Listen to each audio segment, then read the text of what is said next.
Greetings! Welcome to the new episode of Dakota Boys Talk Movies. I'm Steven. And this is Dakota. And we're coming to you tonight to give a review of Batman v Superman, Dawn of Justice. But before we get into that, a few things, pretty striking things in the news lately. One being, more recently, Gary Shandling died, which he was a pretty popular comedian who actually, as of late, didn't really have a whole lot going on, except for he showed up as a senator in a few of the Marvel Universe movies, and then was revealed to be Hydra, which was kind of funny. Yeah, if you saw the last Captain America, you might remember him from there. Yeah, he was the senator that whispered "Hail Hydra." But more importantly, he was somewhat of an antagonist in Iron Man 2. Yeah, he was kind of more or less the political antagonist. Yep. But yeah, just and as far as we know so far, they haven't really released what happened yet, but he's only 66, so yeah. Another thing that's been going on in the news, not really as important, but has been causing a lot of stir, mostly in the negative way, is the mobs are forming. The Ghostbusters. As we speak. The Ghostbusters trailer. The torches have been lit. Oh, wow. Break out the pitchforks. And it has nothing to do with the females, and it has everything to do with the fact that they shouldn't have reminded us of the original one in the trailer. And they shouldn't have teased the awesome theme from the original movies. And I don't know, and all the sliming, I don't know. It just feels like it's going to be a mess. Well, one kind of drawback I saw was just the really bad CGI reminded me of the Frighteners. Well, and that's something else I'd like to point out is that the original one, the effects are dated. But what was cool about the original is that movie was legitimately scary. Yeah. And I think a lot of people forget that movie was almost more of a horror comedy than just comedy. And I mean, we're using horror maybe still a little bit liberally, but there was a lot of practical effects used in that original Ghostbusters with how the ghosts look. I mean, they were creepy. Some of them were like legitimately creepy, and in this preview it was like cartoons. Yeah. Those of you that have seen the movie will know that the old lady in the library was pretty downright frightening. Yeah. Yeah, she starts out just by shushing, and then it goes downhill quick. Yeah, but yeah, like I said, I don't know. It just seems it has nothing really to do with the casting so much as just everything else. And ironically, I watched it, and I was like, oh boy. And then I just thought maybe it's me. Like, sometimes I don't get into the comedies these days, but then I realized that there was getting to be a lot of negative feedback for that. And honestly, some of that's going to be just nostalgic. Like, you'll never replace my Ghostbusters. But it's a little bigger than that. There are some issues with that movie. But anyway, there's a couple things in the news that stuck out. But again, we want to bring some trivia for your listening pleasure while we try to stump each other. And tonight, since we're doing Batman v Superman, just found some trivia that had to do with that topic. So Dakota, why don't you shoot me the first question you got? Actually, mine is kind of all over the place, sir. That's fine. But it directly relates to this movie. Well, there you go. So, all it's right. not all over then, if it directly relates. Are you ready? I'm ready. Originally, Superman couldn't fly in the comics. In what other incarnation of Superman did he fly? A, the Superman movie series of the 1940s. B, the Superman radio show of the 1940s. C, the Superman cartoons done by Max Fleischer. And D, none of the above. Which one did he fly in? Yes, which is the first one to have Superman fly. Oh, man. I want to say none of the above, because in the Max Fleischer, doesn't he just jump? He does that. I'm gonna say none of the above, even though I think I might be wrong because I've seen the Max Fleischers, but I can only picture him in my head like jumping really far. Yeah. So that's your final answer? That's my final answer. And you would be wrong, sir. It was the Max Fleischer cartoons. He does fly? Yeah, that's where he first flew. And the reason for that is animating him jumping. That's what they were going to have him do, kind of like how they have Ant-Man being able to jump incredible distances. Yeah. It was incredibly hard to animate him doing that, so it was much easier to just have him fly up into the air. Interesting. See, that's the thing. I can only think of like a few of the different episodes where I just can't remember him kind of like was he flying or was he just hopping? Oh, that's funny. You got me on that one. Okay, here we go. How many times has Batman died in the comics? Oh, man. More than 10. Less than 10. More than 20. Wow, okay. Less than 10? You would be wrong. It is more than 10. What? As far as I could find, it was more than 10, but less than 20. Wow. There's over the years has been at least like 12 to 15. Holy cow. Yeah. I could possibly 4 maybe count. Well, and spoiler alert. Pause for a second, or if you care about the new comics, well, there I just killed the spoiler because he in Endgame. Yeah. And then Gordon takes over, right? Yeah, in the Batman suit, Iron Man suit, sorry. Yeah, which is an interesting twist there, but all right. So, man, we're both got the big goose egg so far. We're both batting 0 here. Yeah, batting. All right. All right, this is a Superman-related question. Okay. What artist created the iconic look of Superman? Joe Shuster, Jerry Siegel, Jerry Robinson, Bob Kane. Was it Schuster? Yes, it was. Okay, because I knew Siegel more or less created him, but yeah, he was the writer. Schuster was the drawer. Okay, man, I had it right. Wow. Yeah, didn't know I had those guys straight. Jerry Robinson is the artist behind a lot of Batman stuff. Oh, okay. Bob Kane is officially the creator of Batman. Although they've been throwing finger on now. Yeah. He was on, the movie we just watched, they threw him on there again. He's officially back on the marquee there. But all right, mine is also Superman related. This one is about the movies. Oh, okay. In the movies, like all the movies, okay. like Christopher Reeve, Brandon Routh, how many people has Superman been responsible for killing? Oh, man. This is all the way up through Man of Steel. 1? Isn't that officially the number? It's technically incalculable. Oh, okay. Because of Man of Steel, we don't know how many he killed. But I also would have accepted 10. Oh, okay. Because a lot of people forget that he killed the original Zod, too. Yeah. He pushed him into that hole. But then over just the course of the movies, this is counting also when in Superman Returns, when he creates that new island land, that big rock thing falls and smashes those guys. Oh, that's right. So they're kind of counted those deaths. But Man of Steel kind of makes it incalculable. Apparently it's in the thousands according to this movie. Yeah. Yeah, well, yeah. Maybe even more. Who knows? Maybe hundreds of thousands. All right.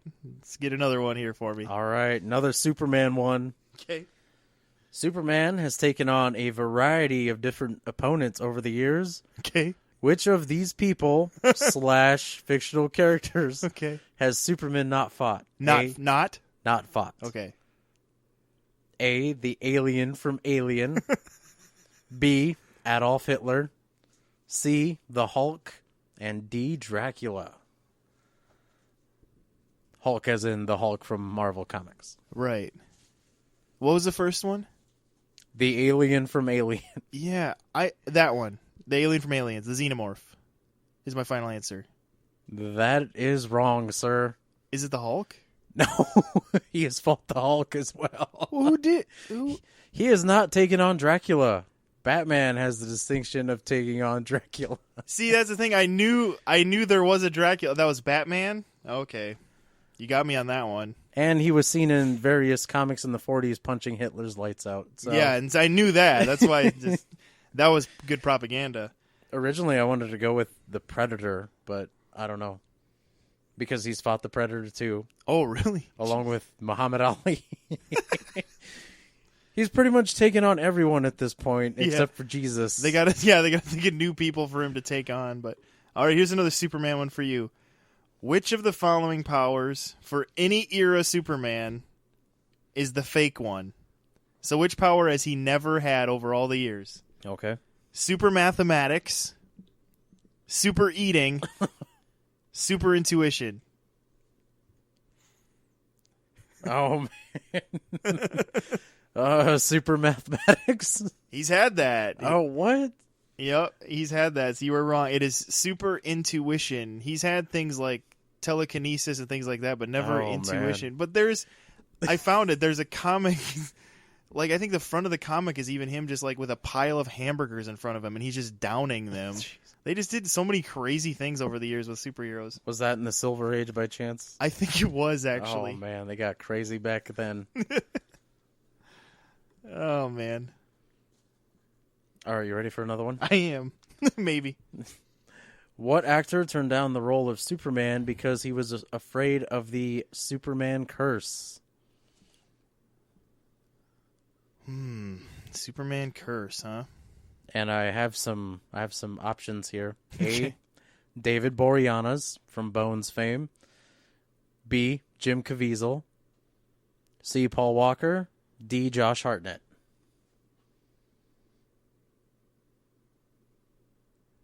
A few of those I know have kind of been thought of at times, but turned it down for Hartnett? No. Okay, this is what my gut was telling me. Let's see if my gut was right. My gut thought David Boreanaz. Oh, yeah, you were wrong too. I would have been wrong with my gut even. Okay. Both Hartnett and Boreanaz turned down the role of Batman, but for two different movies. It was actually Paul Walker who turned down the role of Superman because he was afraid of the Superman curse. And I would have been afraid of his horrible acting. Is it too soon? It is ironic because he did die at the age of 40. So had he taken the role of Superman, it would have just added to the mythos of this curse. Batman. Right. What were we talking? Was it the role of Batman or Superman? You were just Superman. Asking? Oh, I had Batman in my head. Oh, I was way off anyway. Yeah, Josh Hartnett was up for Superman for the Wolfgang Peterson movie, Batman vs. Superman. But didn't Nolan want him for Batman at one point? Yeah, which he turned down. Yeah, this is kind of interesting. And now he basically quit Hollywood. Yeah. All right, here we go. This is a Batman one. Okay. In the movies. No.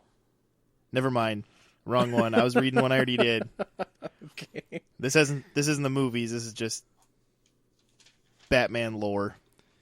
What has Bruce Wayne himself stated as Batman's / his worst weakness? And I'm going to be a little liberal on your answer because... Oh, man. His weakness, huh? This is like what he considers his weakness, not necessarily what other people may say. But Bruce Wayne stated in the comics that this is what he thinks his weakness is. An attractive woman in a revealing dress. Well, no. But you were on the right track. Okay. It was interacting with people. Oh, okay. / seeing the good in people. It's kind of that idea of just like his weakness is basically just having to deal with people, which is why it's Nolan even used the idea in his movies where Bruce Wayne's actual mask is Bruce Wayne. Yeah, because of the fact that he just doesn't like people. But all right, you got one more. I actually got a couple more. I only got one more. Oh.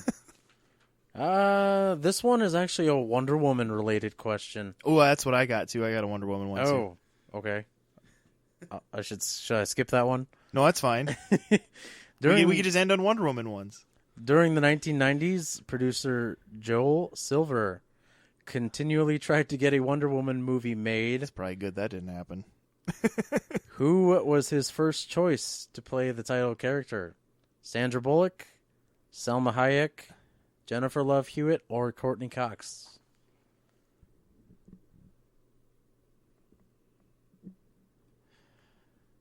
Courtney Cox? Ooh, so close. Sandra Bullock. Sandra Bullock. Yeah. Somebody wanted Courtney Cox for Wonder Woman at one point, though, didn't they? Yeah, I think. Must not have been Joel Silver. Yeah, he was. Oh, Sandra Bullock, huh? Yeah, that's who he was. She's like too nice. How is she gonna get punched? That's Joel Silver, though. He's kind of. I guess they were gonna try to go for something along the lines of a Christopher Reeves type character. Well, that's true. So here we go. Here's my last one. What year was Wonder Woman created? Give you the old date one for my last one. What year was she created? 1941. Wow, right on the money. 1941.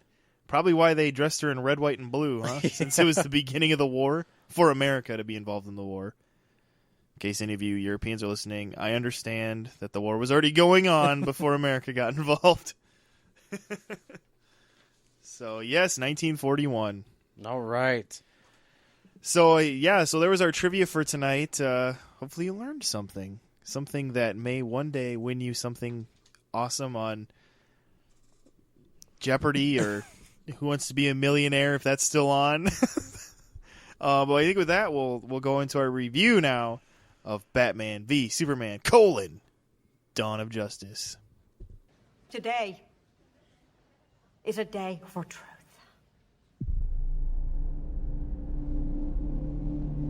The world needs to know what happened and to know what he stands for. That kind of power is very dangerous.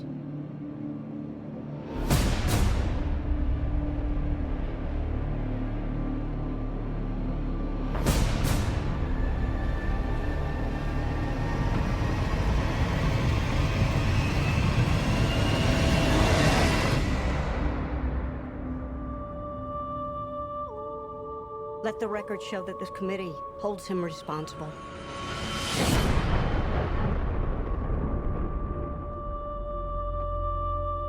That's how it starts. The fever. The rage that turns good men cruel.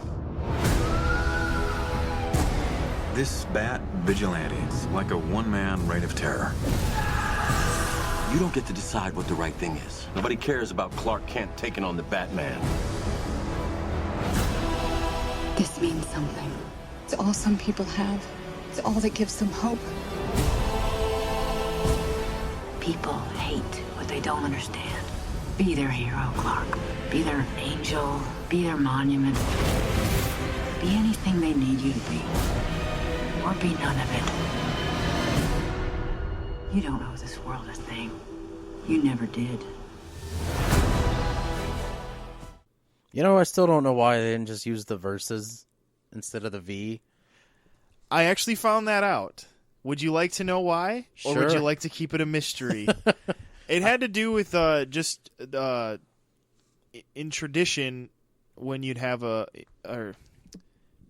not tradition. That's not, well, it's kind of the right word. Traditionally in the court system, that's how it's labeled. When you have two people in a trial, you know, like the big one, the famous court trial, Roe v. Wade. Oh, okay. You know, in America, or you know, in a court hearing, that's how you say it. And so he wanted to have that same thing where it was like Batman was kind of putting Superman on trial, and so they wanted to have that trial feel. Okay, all right, that makes sense. So there's your answer. All right. Now we just need to get everyone else on the internet on the same page here, friends. So tell everyone you know. So here we are. We're coming out of seeing this movie now. A movie that isn't necessarily a critic sweetheart, but we won't worry about that right now. But apparently, when it was shown, when a rough cut was shown to the executives at Warner Brothers, they gave it a standing ovation and praised Ben Affleck. So, granted, these are the guys who have the money behind it. Well, I think the same thing happened at Comic-Con, too. They supposedly showed the actual fight between Batman versus Superman, and it was all Warner Brothers. It wasn't open to the public, though. Keep in mind that. It was just people who worked for Warner Brothers involved with the movie. Sure. And supposedly the crowd just went wild once it ended. So I don't know. It's the man on the street seems to like this movie. The critics, however, are just tearing it to pieces. Yeah, this is your average. This is kind of your average. It wasn't made for the critics. It's kind of straight out of Compton. No matter how you feel about it, the coolest quote I heard about that movie was when it was kind of an upset because it didn't get any Oscar nominations. Probably my favorite quote was by Ice Cube. Was like, "Well, we didn't make this for them. We made it for the people." It's like, well, that's a good way to look at it. You know, that's like whatever. We didn't make it for. We didn't make it for the critics and the awards. We made it for the people to see the story. So yeah, Ice Cube. I don't know. I think he was. You could say he was kind of didn't really care about the Oscars just because of the fact that the movie made 10 times what it cost to make the movie. So he was he was a producer on this movie. So he was standing on a huge pile of money. He had a lot of money in it, and he made way more money back. Yeah. As opposed to all the Oscar nominees. I mean, if you added up the totals of them. Which is why sometimes those smaller movies want the Oscar attention, because it helps them get money back. Yeah. It's like, notice us. We're a $2 million movie that only made $10,000. And then all of a sudden, you slap a Best Picture on the front, and there you go. You got your money back.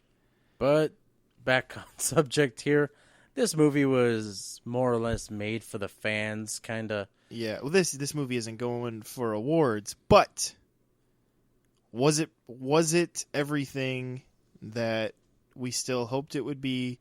Did it hold up to some of the standards set before it? We have a new Batman introduced. We have kind of a middling movie before this that set up this universe, you know, where it kind of made you go, is this going to work? Is this going to work? Did this movie do that? And that's what we want to talk about tonight. So one of the first things that comes to mind when I think of just if this movie worked and things like that would probably be Ben Affleck. He was, earlier we had talked about the Ghostbusters being almost in a way universally hated, with a few people saying, give it a chance. That was kind of Ben Affleck a year and a half ago. Oh, man. Or when was he cast? Well, probably something like that. Yeah, it was a little over a year and a half ago. And it's kind of crazy because he kind of, his character pretty much stole this movie from Superman in a way. He did. And this isn't a spoiler. This is still a Superman movie. And the reason I don't think it's a spoiler is that I think Zack Snyder even alluded to that at one point. Like, this is still a Superman movie. And in a lot of ways it is. But it's called Dawn of Justice also. Yeah. And they wanted to make sure they introduced, the new Batman. Because that's the other thing, too, is that Batman is a character we've already had a few different times on screen. And so to bring him in, I think they just wanted to give him a proper introduction. And I how they did it, I liked how they did his origin in this, because they did his origin without having to do his origin. And what I mean was that they just kind of used the opening sequence to kind of give you, in a way, what you already knew, but in light of this new universe. in who this Bruce Wayne Batman is. Yeah, that's, people kind of criticize quote unquote Zack Snyder's film style. Uh-huh. He makes these really cool opening parts to his movies. Dawn of the Dead had that really cool part showing the world just descend into chaos, accompanied by Johnny Cash's song. He apparently just needs to direct title sequences. The one from Watchmen was probably one of the best opening sequences of any movie I had seen in a long time. Yeah. That kind of gave you a history of that universe. And this one, I didn't see Sucker Punch. How was that opening sequence? Oh, you don't want to know. We're moving on. But I'm guessing it had a lot of teenage girls dancing. It was... That's what it seemed like every preview for that movie was. I'm not even sure how to describe it. That's okay. Don't work too hard. It was something out of an emo 16-year-old girl's dream. I know that movie was like... I think it's like Zack Snyder's fever dream was that movie or something. Yeah, but... Man of Steel didn't really have like a big opening thing. We kind of just... You kind of come into Clark wandering, and then it just has a lot of flashbacks. Yeah. And it did make Man of Steel kind of... You kind of lurched your way into that movie, and I think maybe some of it was because he didn't do kind of his usual... Maybe that opening is kind of a good way for him to kind of come into a movie, because I thought it worked fine in this. Yeah. And I do always felt that Man of Steel is kind of a lurching opening where it's like, here he is with a beard, and then they just kind of like at random spots it flashes back. Yeah, but kind of right off the bat, we're speaking of Man of Steel, this movie opens up kind of in a different way for us, because we're seeing things that happened in Man of Steel, except on the ground level, like what people were experiencing. And then it was a little jarring because you're like, oh my God, it really hits home that people were really dying. Yeah, he kind of used the thing a lot of us criticize of Man of Steel, just the destruction of Metropolis. And like Dakota said, it was cool because you're seeing the familiar shots from Man of Steel, like the ship kind of smashing into the side of a skyscraper, or the pieces of the explosion coming where they almost look like meteors, and then Bruce looks up and he sees Zod and Superman in front of it fighting. You know, the things we saw from Zod and Superman's point of view in the last movie, we're now seeing from Bruce's point of view. And it's really cool because it sets up Batman quite a bit, because he's looking around just going, oh my gosh, everything's in chaos, and he's just seeing everything being destroyed and people screaming, and just kind of him just going, there shouldn't be someone this powerful that we just allowed with this type of freedom. Yeah, just coming in from my point of view, I thought the fight in Metropolis at the end of Man of Steel was pretty cool, and then you look at this and you're like, oh, maybe I shouldn't have been cheering for for the fight to get more intense. It's kind of like the uncomfortableness of Michael Bay's Pearl Harbor, where the way he filmed the bombing of Pearl Harbor, it was like, whoa, cool! But then you step back and go, no. Yeah. No, it's the Arizona going down full of men, and it's like, it just feels like he worked too hard to make that cool shots when it was actually a significant actual event in human history. But yeah, it was kind of the same thing where, yeah, you do kind of step back and you're seeing it from, just your average person point of view. But yeah, that was kind of cool, to kind of have that perspective change, in this, to where you see it from that angle, but not just that, it sets up Batman's character. Yeah. One thing that a lot of people were kind of talking about before this movie even came out, that I'm glad they avoided in this one, you realize kind of along as the movie goes along that Bruce has made up his mind. He's going after Superman. Yes. And before, there was a lot of talk of how, he was going to try to fill out Superman and figure out if he's good or bad, or he has the potential to become bad. and then it hits home that, oh man, he is in this to the end, and that's one thing that kind of really I really liked about Ben Affleck's Batman, because it shows him training, and it's like, whoa, this is not the Batman we're used to No, seeing. he's like literally doing chin-ups with like 200 pounds chained to his legs. It's just like, okay, this is like full-fledged hardcore introvert Batman. Or it's just like he's down in the Batcave just like brooding and like getting just jacked because he's going to be taking on a god in a sense, and yeah, but as far as Batgate or whatever they called the Ben Affleck thing, honestly, he was one of the highlights of the movie. Just his Batman, and I don't know, he just kind of had a presence that worked. Where I think of, like, this isn't. I'm not comparing. I'm just saying. Let's just say that Christian Bale was still in this movie. I don't know. It would have been hard to picture Christian Bale's Batman in this world, and I'm not comparing because I still like Christian Bale's Batman a lot. I'm just saying, okay, this is the world we have now. Would the way Christian Bale played it have worked here? I don't know. Dude, It would have had. They almost would have had to have changed him, and it would have been more jarring because he would have been acting different. yeah. And so, yeah, I guess I was pleasantly surprised just by how he was and how that worked and things like that. It's kind of hard to tell too much more of the story than we kind of gave you the setup for, why they fight, which you kind of know. But the rest of the story gets pretty involved with a lot of moving parts because you got kind of the storyline that feeds this movie, but then you have all these other kind of setup storylines for things to come.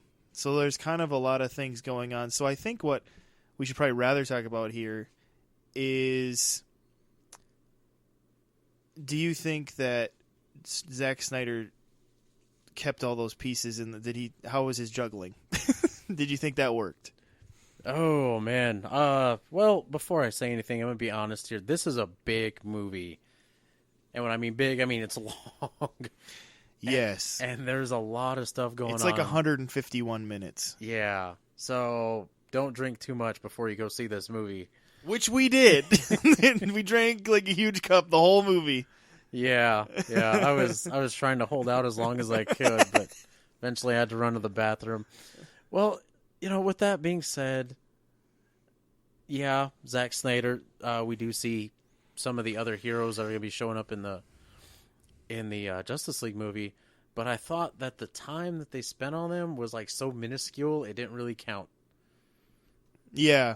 Like, it didn't really affect the movie. I mean, yeah, we got to see a cool scene where we see Flash and Aquaman. Those were just kind of like little tidbits that were just cool to see. And yeah, in the way it was done, since they were able to kind of feed that into the storyline of this movie, it didn't, at least in the moments of seeing it, it didn't feel contrived. Like, well, we got to work that in.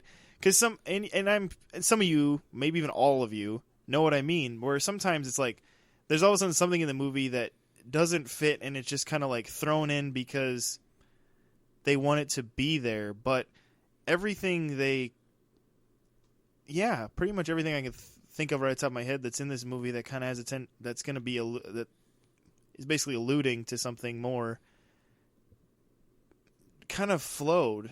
It wasn't like, well, we'll just throw that in, so so they know that's coming, or something like that. Where it just kind of had a flow to the storyline of this movie.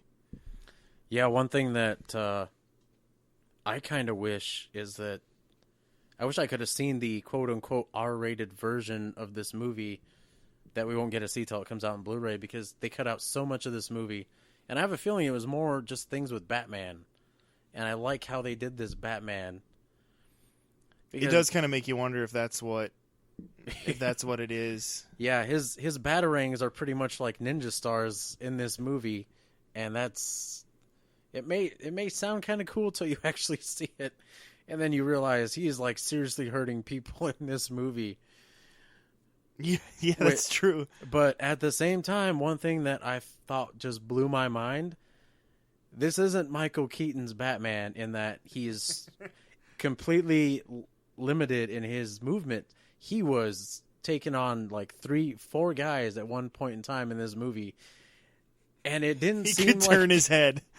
Yeah, it didn't seem like one of them wasn't like standing there while just one of them was trying to punch him. They all came at him at once, and he took them head on. And part of it is what I noticed with his suit was it wasn't armored. Yeah. Like, and I'm not talking about the one he fought Superman in that you've seen the preview, but like his normal, when I'm just being Batman suit, it was just like a covering thing.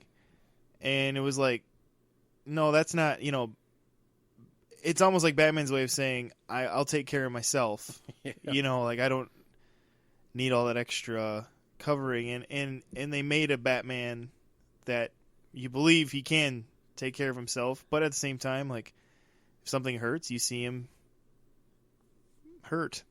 Yeah. Hurt through it. So, yeah, but let's go into there were some familiar faces in this movie from Man of Steel. You had obviously Henry Cavill, and then Amy Adams back as Lois Lane, Lawrence Fishburne as Perry White once again. His assistant Jenny was in it. I'm trying to think who else. Diane Lane as Martha Kent. And another familiar face I was kind of surprised to see. Yes. Did you... I don't know, how'd you feel like the progression of, like, especially, like, we'll just take, like, Clark. We'll just call him Clark. Instead of Superman. And Lois. How'd you feel about that transition of where we left them off from Man of Steel to where they are now? Do you feel like... I actually thought it was pretty nice. I mean, we're too used to seeing, like, the whole scene where Lois, Clark, they meet. She doesn't know he's Superman. She's in love with Superman, but will ignore Clark. Yeah. I'm glad they skipped over all that because I think we've all seen just way too much of that on screen. Yeah. And I'm glad they're kind of just in a couple. They make a cute couple too. I will give them that. A lot, yeah, you're right, because a lot of superhero movies do this thing where it's like, oh, I love Spider-Man, but then like Peter Parker's kind of in the, like, well, she loves the other person, or even with Superman in the past, or but I mean, obviously in Man of Steel, she finds out, she knows exactly who he is, and it does kind of free that up to not be so like, oh boy, because it's like, and I think part of it too is just the fact that if she actually is an ace reporter, can't she? Yeah. Can't she figure out that 2 + 2 is equaling 4 here? Yeah. And so, it kind of helps. Someone who fit that again too. Someone from Man of Steel who I thought was kind of injected a little bit of comedy here was the Perry White character. He kind of threw some humor into there. There's this kind of quote he makes about Gotham City, and then in another kind of thing says, "In other breaking news, water wet." Yeah, and it's like crime is high in Gotham. In other news, water is wet. It's just one of those. His sarcastic humor I thought was actually kind of was like a dose of fresh air in this movie. Yeah, my favorite thing that he said was when he's like chewing at Clark about something. He's like, it isn't 1938 anymore, because it's like, isn't that the year that? Yeah, that was funny. They kind of alluded back to the year he came to be, but yeah, he was pretty good. Another character that I found myself really enjoying in the moments they were in was Jeremy Irons' Alfred. Yes, he did I'll just throw this out there. I like Jeremy Irons. He's just he just has one of those, like,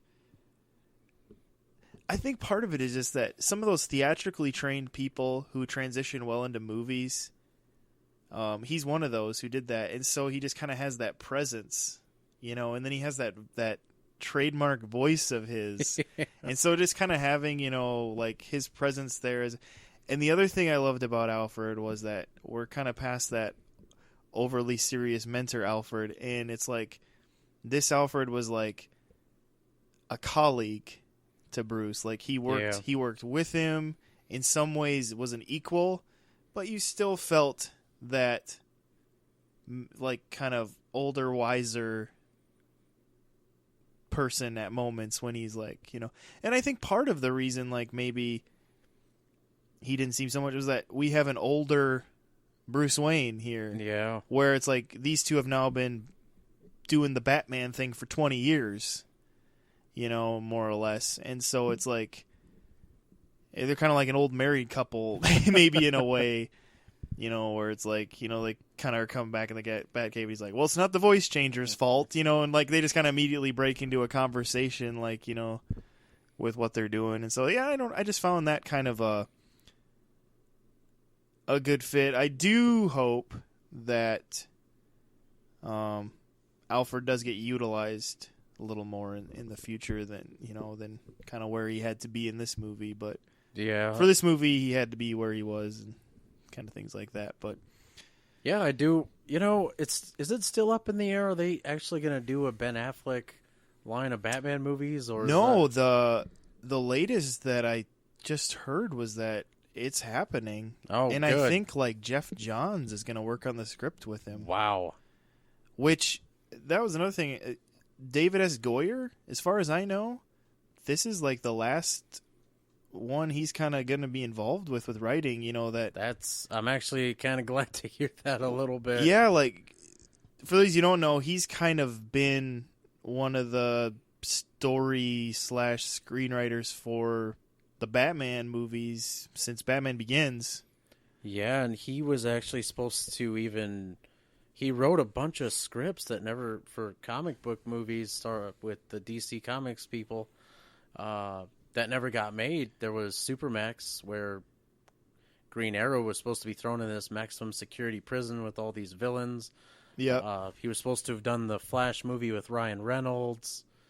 There was one other thing he was working on, too, that never got made.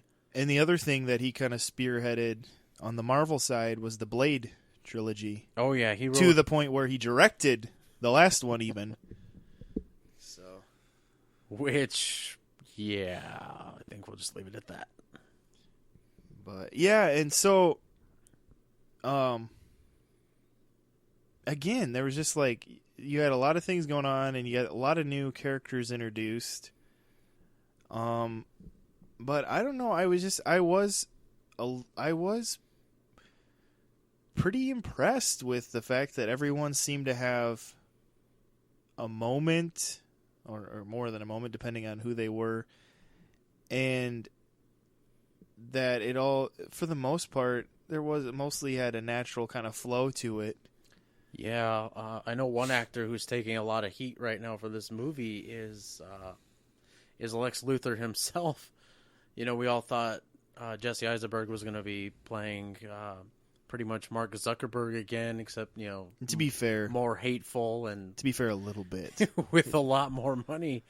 And in this, he goes from just kind of smug and condescending to kind of vindictive to just coming off as a spoiled brat. And then towards the end, you realize just how crazy / just brilliant he is. Yeah, he's more complicated than you initially kind of think, I guess, is probably the best way to put it. And yeah, personally, I thought he did a pretty good job. Yeah, he was still a little distracting to me. Yeah. I mean, it was still, like, distracting. Yeah, but it was better than I thought it was going to be, his performance. I mean, he wasn't hamming it up like Kevin Spacey did, so there was that. It's true. But he's no Michael Rosenbaum. What I thought was interesting was at one point, I don't remember if it was the producers of the studio, after seeing Cloud Atlas, wanted Tom Hanks for Lex Luthor. I think it was just kind of a real... It probably didn't last long because I'm sure Hanks was just like, no. I would suspect Hugo Weaving from that movie, really.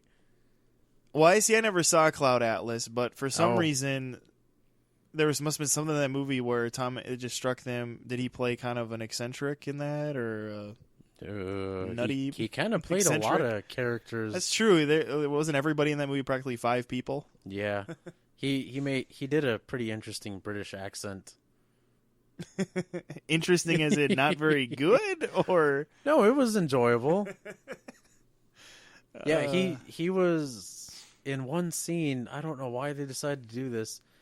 They had him starring in a movie, which was in this movie, that depicted another character in this movie's life. So it's kind of confusing, but at the same time, it's like you were pretty much watching him just do his take on that character, and it kind of blows your mind because it's like, I don't think I've ever seen this done in film before. well, there you go.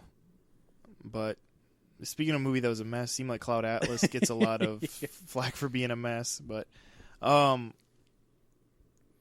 just overall, there's some other bit players in this, but I don't know if overall I thought the acting was pretty well. Everybody's, again, Eisenberg was probably the most distracting, but I thought everyone else was pretty. Scott McNairy, Yeah, has a pretty interesting role in this movie, in the role he plays, and I don't know, I just found everybody pretty fitting and entertaining to watch, I guess. yeah. Just there's kind of a lot of criticism going in this movie. Let's just ignore all that. What were your strongest points? What did you like most about this? What were my strongest points with this movie? Yeah. Oh, probably. I think probably I was just the story in general. I thought that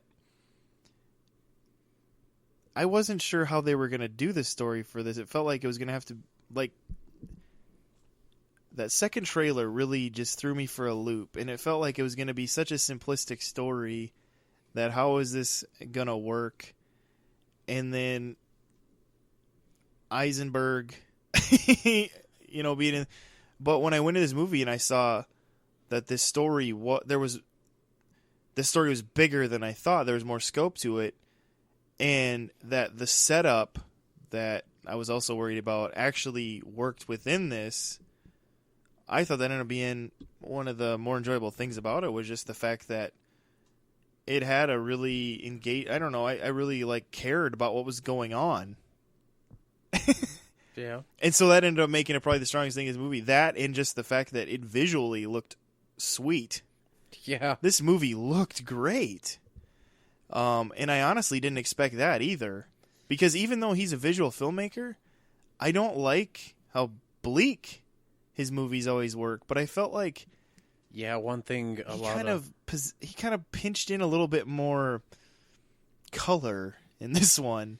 Yeah, there was just a lot of talk about how this movie was going to take place at night, which I thought odd, because this is up until the last Batman movie we had, the only time you've seen Batman is at night.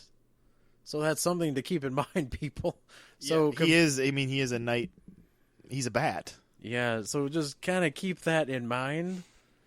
One thing that just kind of floored me was obviously Batman v Superman's the title here. So we do eventually get down to the fight between the two of them. And I thought that was pretty cool in that Batman kind of just lays out all these traps. Superman kind of just takes them in stride. And then they just go at it with one another. And that kind of just blew my mind a little There's bit. some of the fight scenes in this are just so visceral. It was just like you could feel some of the hits. Yeah. And I guess another strong thing I'd give this movie, and maybe this was again strong because I thought it was not going to be very good, was Gal Gadot. We haven't talked about her yet as Wonder Woman. I really enjoyed her. Yeah, she got a lot more screen time than people would have thought. Yeah, it was, and even just as being Diana Prince, she had a lot of screen time. Even like you kind of get to like meet her and things like that. And so I found her enjoyable in this. And then of course you've seen it in the previews. We get the shot where this is the first time in a movie that the Trinity, as they call them, has been together on the screen, and that was pretty cool to see. But as far, we're gonna wrap up here pretty quick. But I guess first is like, just any other thoughts on this, Dakota? Like, what was probably some of your weakest? My weakest. I know what I think is the weakest thing about this movie. What's that? The score.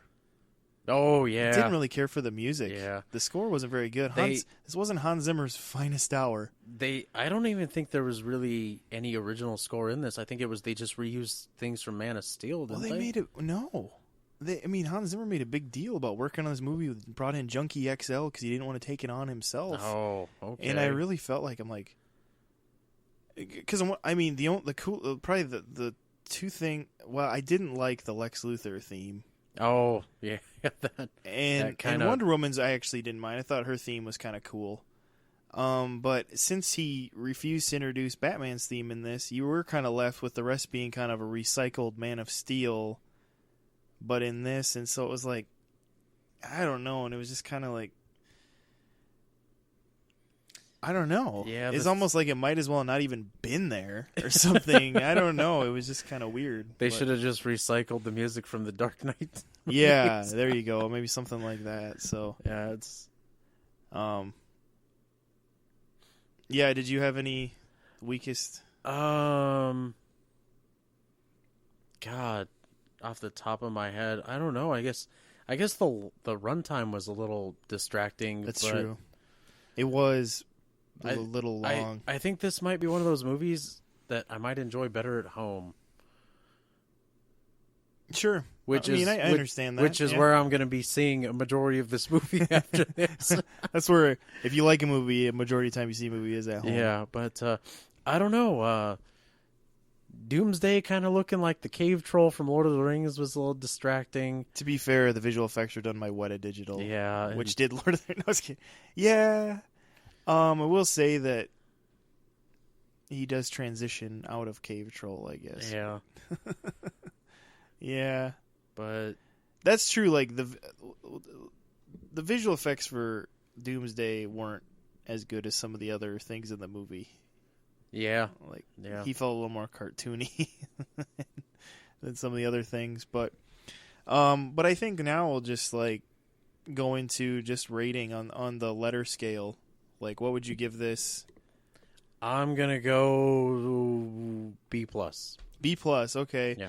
And I've kind of settled I think I'm just going to give it just a straight B. And honestly, just with where my heart was going into this movie, I was thinking like, I don't know, this is probably going to be like, to use the letter scale, probably like in the C- range. And it wasn't perfect, but my goodness, it was a lot more impressive than I thought it was going to be, and I was pleasantly surprised. And he talked about on previous episodes, like, I said, like, I really hope this is good. You want it to be good, and it was. It was enjoyable. There's things that it could have done a lot better. I will say this though, the movie's kind of a triumph in the way that, one, it didn't disappoint, and two, it left you wanting more. It did. It did leave me wanting more. I didn't leave going, I want to watch this movie again, like right now. That's what happened to me after Force Awakens. But it did leave me with like, okay, I want to know what's going to happen next. And that's partially what this movie needed to do. And so, hats off to Snyder, I guess. They're building everything off of this, folks. This is where it all starts. Yeah. Yeah, and in our opinion, that mostly worked. Which was nice. But I think with that, we'll just close out this episode. So, remember to check us out on Facebook. Like us on there for all the updates and things like that. But also, just if you could subscribe to us on YouTube or iTunes or all that stuff, that's awesome. We like that. And it's been nice to see more and more people checking us out and having things like that. I can kind of keep an eye on that a little bit, and it's just nice to see people checking it out, and if you enjoy it, make sure you tell your friends or your enemies. There you go. Maybe our show will help you become friends. Something like that. But yeah, hopefully you do those things and give us feedback, whether it's thumbs up, thumbs down on the episode, but also just like what you'd want to see more on the show, what you want to see less of on the show, anything like that. So with that, this is Steven. And this is Dakota. We'll catch you later.